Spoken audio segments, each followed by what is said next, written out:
আজকে আমরা tissue paper দিয়ে গোলাপ ফুল বানাবো।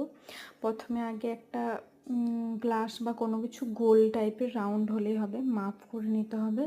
তারপর সেটাকে কেটে নিতে হবে। কেটে নেওয়ার পরে স্কেচ পেনের কালার দিয়ে করলে সব থেকে ভালো হয়, জলেতে ভালো গুলে যায়।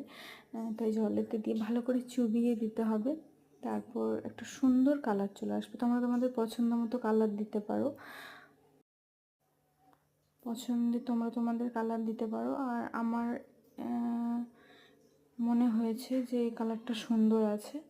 এরপর এটাকে কী করতে হবে, হাওয়াতে ভালোভাবে শুকনো করতে হবে। শুকনো করে নেওয়ার পরে একটা গোল কাঁচের বাটি বলো বা গ্লাস নিয়ে তার মধ্যে একটার পর একটা দিতে হবে আর আঠা দিয়ে দিতে হবে। সব কিছু সুন্দর সুন্দর করে সাজাতে হবে। যখন এটা পুরোপুরি ভর্তি হয়ে যাবে তখন এটাকে উল্টে নিলেই একটা সুন্দর গোলাপ হয়ে যাবে। দেখো আমি সামনের দিকে দেখাচ্ছি, খুব সুন্দর কালার এসেছে। তোমরা এটাতে লাইক, কমেন্ট, শেয়ার